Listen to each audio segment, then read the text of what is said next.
du sujet. Est-ce que vous n'êtes pas allé un peu trop loin dans votre parodie cette fois-ci? Ben, on est un peu dépassé par les événements. Il reste qu'à la base, c'était une parodie comme les autres qu'on peut faire dans l'émission. C'est une parodie pour rire, pour s'amuser.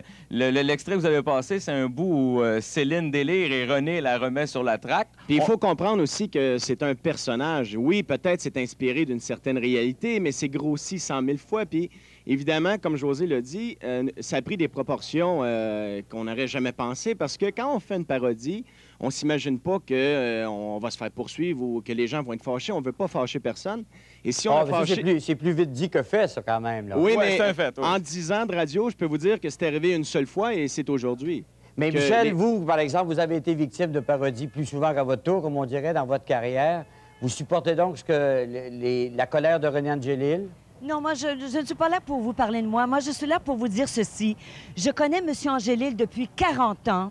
Je connais la famille Dion. Et si M. Angelil a fait ça, c'est pas parce qu'il cherche le trouble, parce qu'il a assez de mener sa barque à fond, mais c'est qu'il a le souci de la minutie, du détail, et il a fait ça par principe. C'est le principe qui l'anime. D'ailleurs, c'est le principe qui fait que la carrière de Céline est au sommet à travers le monde. Et je trouve inexplicable des gens aussi disgracieux qui disent des choses, mais sous une couverture, ils se cachent en disant « faut faire rire le monde ». Ben, ça fait pas rire personne. Mais moi, je ne savais pas que ce texte existait. J'en ai pris connaissance après-midi. Je suis même pas allée au bout. Je trouve ça d'une inélégance, mais à chier. Ça n'a pas de sens. Mais faut arrêter. Répondez donc, les gars, ça. Oui, parlant d'inélégance, il faudrait peut-être regarder qui parle premièrement. Non, mais non. Ça, c'est la première des choses. Et moi, j'aimerais dire un truc, c'est qu'on a peut-être dit à haute voix ce que toutes les familles dans leur cuisine ont pu discuter comme sujet. C'est pas la première fois. C'est pas la première fois que vous entendez ça. Et faut pas être outré parce qu'il faut comprendre une chose. Non, mais les gars, quand même, là, vous l'accusez d'un comportement criminel. Non, laissez-moi parler 2 minutes. Non, Laissez-moi dire, je ne suis pas outré, mais encore là, vous êtes content de ça parce que vous vous faites de la publicité, non pas avec votre talent, sur le dos de M. Angelil. On n'a rien demandé, Et ne regarde pas qui vous parle, là. Tout le monde me connaît très bien, on sait très bien qui je suis. Alors, oui, pas on de sait problème. très bien. On ne discutera pas ça ce soir. OK, mais vous avez bâti votre carrière en faisant jaser de vous comme ça avec des vous controverses. arrêter. Il Non, faut pas j'ai faire subi. un peu de transposition, c'est pas ce qu'on fait ici. De toute façon, on n'a pas rien demandé, nous. Mais le bilan de l'affaire, les gars... Est-ce que je peux savoir pourquoi qu'on vous parle? Qu'est-ce que vous venez faire là-dedans, vous? Parce que c'est une personne qui a déjà été victime de la même chose. Les gars, moi, ce que je vous demande à vous, c'est comment vous réagissez au fait que la station de radio a plié devant les exigences de M. Angelil. Comment vous qualifiez leur comportement? Nous, la station... le pouvoir, c'est très bien.